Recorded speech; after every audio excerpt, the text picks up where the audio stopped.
Hello there. Dr. Bill Crawford here, psychologist, speaker, author of 4 books, host of 2 PBS specials. Here today to bring you another tip on how to help you create the life you want.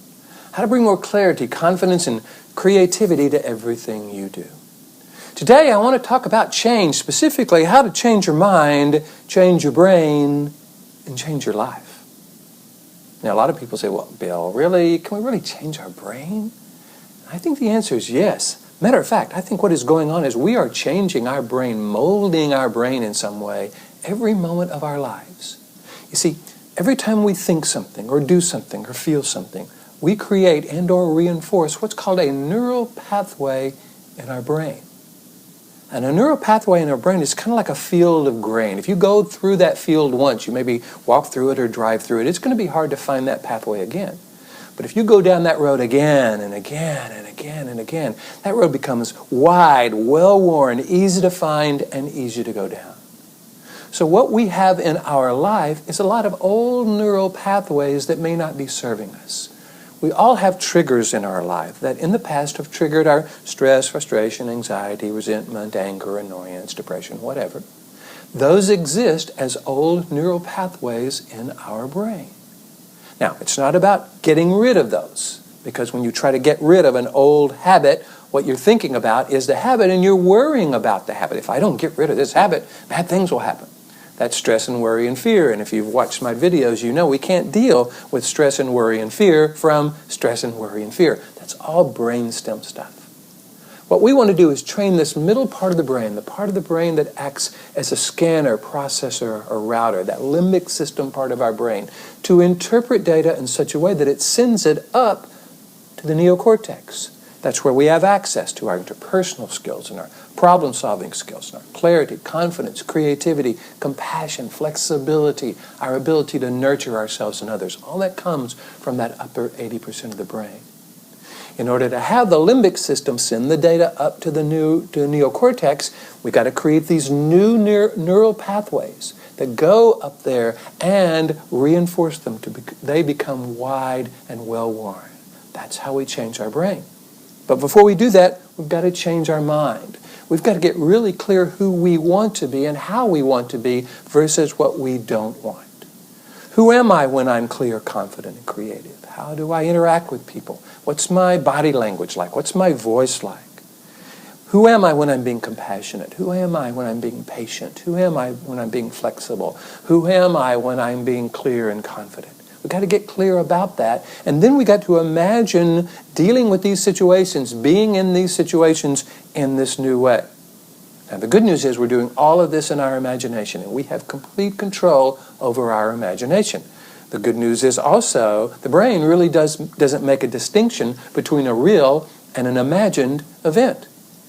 In my seminars, I talk to people about holding a lemon and imagining cutting it in half and seeing the shiny yellow pulp of the lemon and smelling the lemon juice and finally taking a big bite out of their lemon. Everybody goes, oh, you see, it creates a chemical reaction in our body.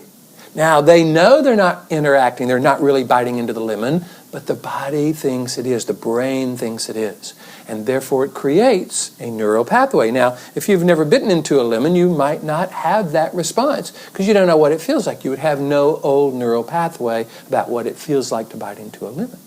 However, most of us have had that experience on one level or another. We've got that neural pathway, so that all we have to do is think about it and we go down it again. What I think we want to do is, again, create these new neural pathways, change our mind to what we want versus what we don't want, get clear about who we are, and then imagine being this way, clear, confident, creative, compassionate, in these situations. Will we ever deal with traffic again? Will we ever deal with difficult people again, or tests, or difficult situations? Of course. So what we want to do is get clear about who we are. That's changing our mind. And then we change our brain by imagining bringing these qualities and characteristics to these situations. Once we can do it in our imagination, we go into traffic practicing being this way. We deal with difficult people practicing being this way. We deal with tests and difficult situations practicing defining who we are versus being defined by or being made to feel a certain way by these old triggers. That begins to change our brain, and that begins to change our life because now our experience of life becomes more purposeful. We are now defining who we are versus being made to feel a certain way by old situations and old neural pathways. We're creating these new neural pathways, and we want to do that until they become the dominant neural pathway, the habit. And they say it only takes 21 days to change a habit.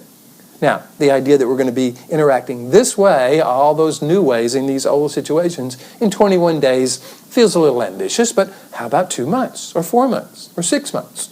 Do we plan on being alive 6 months from now? If so, wouldn't it be great if this were our new habit? In order to do that, we change our mind, we change our brain by creating these new neural pathways. This changes our life. Now, this is what I do. I go around the world teaching people how to do this, how to change the chemical makeup of their body, how to access very specific parts of the brain by knowing how the brain works and becoming influential in that process. If you want me to come to your organization, teach you and your people how to do this, that's what I love to do. All you got to do is go to my website, BillCrawfordPhD.com, or just Google Bill Crawford. I'll come up on the first page. Hit the contact button, let me know what you're interested in, and I'd love to talk with you about that. And if you're liking these videos, please hit the like button and share them with your friends. Google and Facebook, they pay a lot of attention to how many people like their videos and how many people share their videos. Plus, hey, could be some wonderful thing for your friends. They might call you up and thank you for that. I hope you're finding these videos valuable. I'm having a wonderful time bringing them to you, and what I want you to do is to be able to use them in a way that changes your mind, changes your brain, changes your life. In the meantime, here is to you, bringing more clarity, confidence, and creativity to everything you do, and I'll look forward to seeing you in the next video.